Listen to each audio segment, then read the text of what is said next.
Hello everyone, Burb here. Tomorrow, Yukino Bijin transfers into the global version of Umamusume. As usual, I like to give each character a little bit of time in the sun by making an encyclopedia entry for reference now and later that basically tells you what these characters are able to do in the current setting of Umamusume.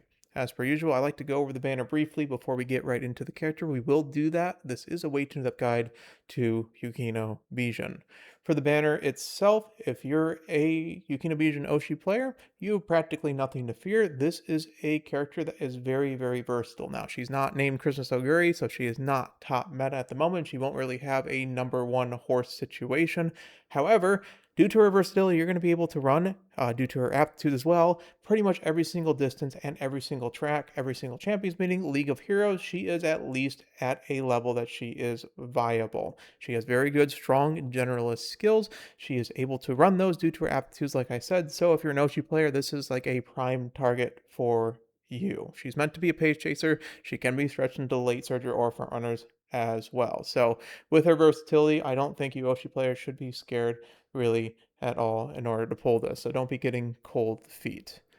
For her aptitudes, let's go and talk about her as a character. Like I said, her big thing is her aptitudes are incredibly flexible. Of course, she's a pace chaser A, and you do need quite a few sparks to actually get your late or your front aptitude up. But for her distances and her surfaces, she's practically able to run every single distance and every single surface just for the use of base parent building and does not require the addition of any additional pink sparks to proc during the run. The two hardest are long, which requires 4 parents worth, and short or sprint, which requires 3 parents worth. Otherwise, mile and medium, which is the bulk of the tracks, are both already set at A, and turf is A, and most importantly, dirt is at B. There are very few characters in this game that have dirt B at a reasonable level so that you only need a singular dirt spark to go and run all the dirt tracks. This is also very important for independent training that we'll talk about later because you don't necessarily need to have dirt sparks in your lineage in order to go and run her in independent training as a parent. This is basically her two largest strengths are her versatility when running races and her versatility when using her as a parent.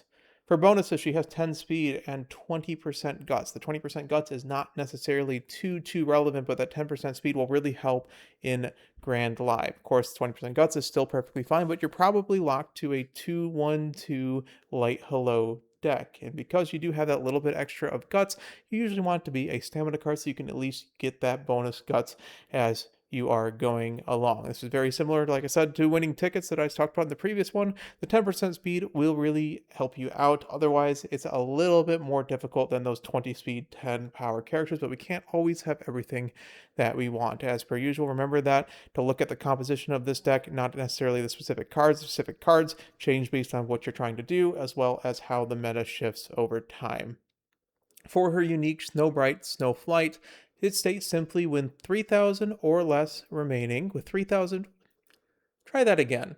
Snowbright Snowflight, with 300 meters or less remaining, increase velocity when leading or positioned towards the front close to the lead runner. This is a rather simple, unique. Basically, all it is saying is that you need to be 300 meters or less. It's the same timing as Sakura Chiona O and various other late race ultimates. Notably, 300 meters is relatively safe even in those shorter miles and longer sprint tracks. Basically, as long as it's not a particular 1200 meter track or a 1000-meter track, most of the time it is still actually far enough away that you will hit enough acceleration on those shorter tracks to reach max speed to get value from this unique. Otherwise, you need to be 4th or better. Notably, this includes first position as far as we know. Check the corrections down below if we figure out it doesn't work, but there should be nothing that says that this should not work from first place, which is rather big and rather important because that if you're trying to run her as a front runner or if you're trying to inherit it as a front runner late race skill. There are very few of those in the game that work from first place. So you need to be 4th or better, but generally the thing that is actually going to be the bottleneck is the fact you need to be within 5 meters of the lead horse. This is the condition that could cause this not to work from first place, but we still think that it should be working from first place because if you're in the front, you are the lead horse. What this does is check your distance from the lead horse in terms of where you are on the track. So 5 meters is 2 horse lengths away. After that, you will proc a 0.35 4-5 seconds, which adds credence to the fact it should work from first place because it is only 77% of a tri-pulse. So its advantage would be it can work from the front, whether or not you are playing a front runner or whether or not you are in first place at the 300-meter mark, and it's a win more ultimate. Notably about this, because of the distance diff 5 meters, we can actually go and calculate when this unique basically is able to overtake on its own, all other skills notwithstanding. What this means is that basically you would need the equivalent amount of late race skills to whoever you are trying to pass in order to go and pass them. That is on any track above 2,800 meters. Her unique from max positioning is enough to go and actually overtake on itself. You can simply calculate this by finding the total distance units that we have, elongating it by whatever modifier it needs to be, which of course is 100 meters per multiplied by 0.1, basically. So it's 0.1 extra per 100 meters of distance rate. So 2,850-meter track would go and elongate this 1.75 distance unit skill into that 5-meter threshold. Her careers and events. Her career is actually rather odd because she is technically a dirt track hybrid runner, but there's no dirt races and there's no long races. So this is just simply a medium triple tiara career. Another really good thing for doing independent training because a lot of the characters that you want to be running actually run the tiara route, and it's the easier of the two to go in independent training. So another plus in that column. Her secrets are you can win that triple tiara and you get corner excel and head on with some additional skills, and you can go and win the MC Nambu High, but that is an additional race on either the classic or the senior year, and you get standard race rewards with some bonus stats, as well as Morioka Race Course and Full Tilt, a really great late race skill. Corner Excel, of course, is a gamble acceleration. Head On is a primary acceleration for pace chasers with this new updated timing on 7-1. Morioka Race Course is of course only good on Morioka as a green, and Full Tilt is a good skill on absolutely everybody because in the final spurt, if you're not in the top 5, you are not winning the race. These are very strong event skills, and in particular, because she is able to run all 3 tiaras in her career, she does not have to have any additional races in order to get her secret event here. So even in Grand Live, you will be running this triple tiara and hoping that you are winning all 3 of the triple tiara races, and you should be because most times you won't be losing these. Her other events and skills, she is a practice perfect character, which I suppose is better than Hot Topic, but not by much, but it will help your trainings, and it should happen rather early because it is a costume event. Otherwise, she does have a top bottom option where the bottom option is additionally for winter runner. So if it's winter and the CM, you grab that. Otherwise, you don't. And the last one is downhill speedster. If of course it's a downhill map, you grab downhill speedster. It's a very, very good skill on certain tracks because it near guarantees speed carryover on certain tracks, notably some Hanshin race courses. Otherwise, um, Otherwise, her events are relatively standard. Even, like I said, her secret events are not too much different from any other character. Notably, her costume events do not have any additional skills added to it, so both Downhill Speedster and Winter Runner will be on the other version of Yukino Bijin in the future. Her innate skills are medium straights, snowy days, and pace chaser corners, which are obviously good when it's a medium track, you're a pace chaser, or it is snowy. For her gold skills, this is really her bread and butter. No Stopping Me is an incredibly powerful skill. Pretty much on any corner 3 track, No Stopping Me is a very, very powerful option. It's a 0.4 acceleration for 3 seconds, which basically means it's a double duration acceleration skill at 0.4, and you basically auto take this on any race course that is a corner 3 track. On corner 4 tracks, it's a little bit finicky because your Uma goes and chooses a lane practically at random. It's not completely at random, but a lot of times you will wide swing, or there won't be not enough horses around you in order for you to go and proc the in near lane time condition, and so it becomes rather inconsistent. So a lot of times you only take the white version on those shorter mile tracks that generally are corner 4 or final straight. We'll go over the practicality of when you should take this in the CM section in a second. Determined descent, usually it's of course it's an acceleration for when you're on a downhill. It is random point on random downhill, but it's only a zero point 0.3 acceleration over the zero point 0.2. You may take this if you are a Bijin main that wants to go and put every single hit book on her, but I would definitely prioritize No Stopping Me over Determined Descent, and most times you will just be taking Straight Descent, the zero point 0.2 white version of this skill, because it is still rather powerful without having to invest the additional 160 or 180 skill points that this thing actually is.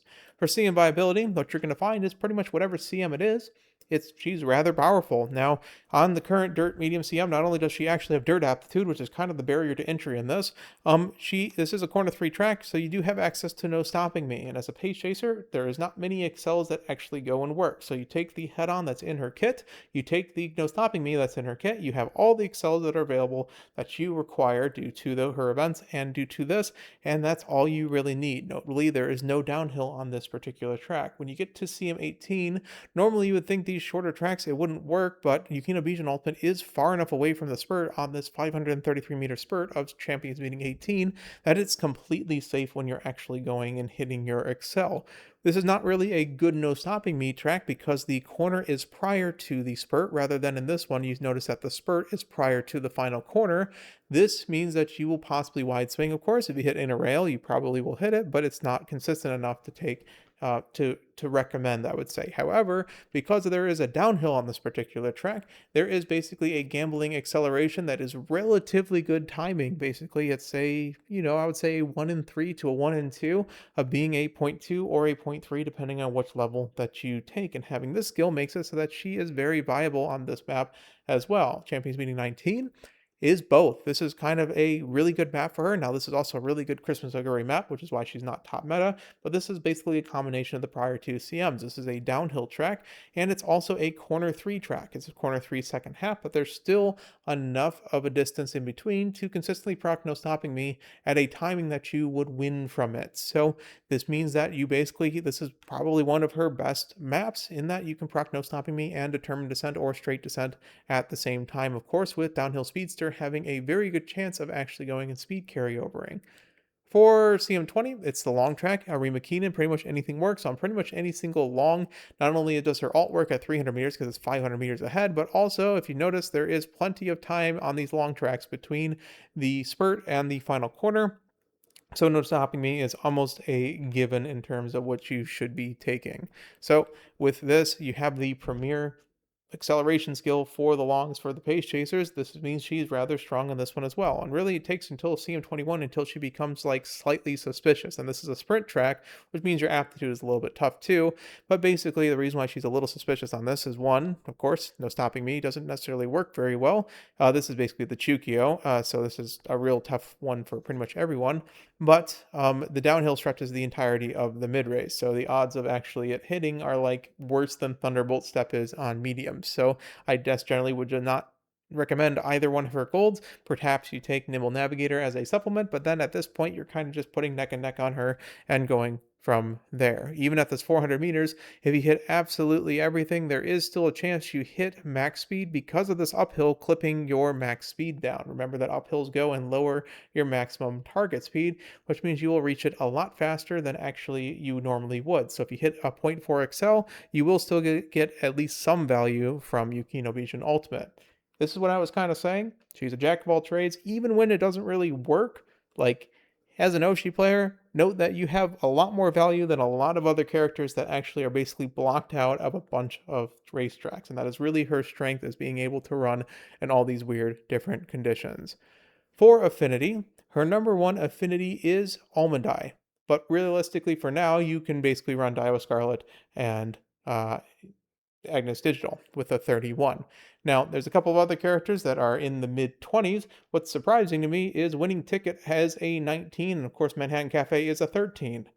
Considering, everything they've been through.